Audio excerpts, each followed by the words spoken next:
বাংলাদেশ এখন সিদ্ধান্ত নিয়েছে convention on the protection and use of transboundary water courses and international lakes 1992, এটাতে বাংলাদেশ অনুস্বাক্ষর করবে এবং বাংলাদেশকে দিয়েই আসলে এশিয়ার দেশগুলোর স্বাক্ষর প্রক্রিয়াটা শুরু হচ্ছে।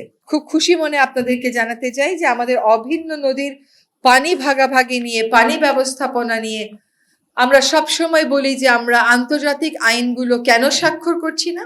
এই অভিন্ন জলরাশির পানি ব্যবস্থাপনা নিয়ে আন্তর্জাতিক ক্ষেত্রে দুটো আইন আছে জাতিসংঘের, একটা হচ্ছে 1997 কনভেনশন, আরেকটা হচ্ছে 1992 কনভেনশন।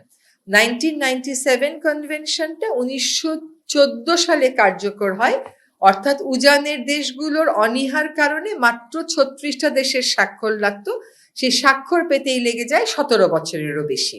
আরেকটা যেটা আইন আছে যেটা খুবই কার্যকর, সেটা হচ্ছে ইউরোপিয়ান ইউনিয়নকে মূলত টার্গেট করে এই আইনটা। যদিও এটা ইউরোপিয়ান ইউনিয়নকে টার্গেট করে এই আইনটা 1992 সালের, এটা কিন্তু 2016 সালে সকল দেশের জন্যই উন্মুক্ত করে দেয়া হয়েছে এবং এ পর্যন্ত প্রায় 11টি দেশ ইউরোপিয়ান ইউনিয়নের বাইরে এটাকে স্বাক্ষর করেছে। তার মধ্যে বেশিরভাগ দেশই হচ্ছে আফ্রিকান। এটা আজকে আমরা সিদ্ধান্ত নিয়েছি যে এই কনভেনশনটা আমরা অনুস্বাক্ষর করব।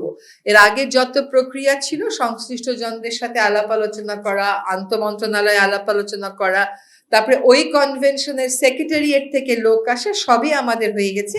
ফলে বাংলাদেশ এখন সিদ্ধান্ত নিয়েছে convention on the protection and use of transboundary water courses and international lakes 1992, এটাতে বাংলাদেশ অনুস্বাক্ষর করবে এবং বাংলাদেশকে দিয়েই আসলে এশিয়ার দেশগুলোর স্বাক্ষর প্রক্রিয়াটা শুরু হচ্ছে।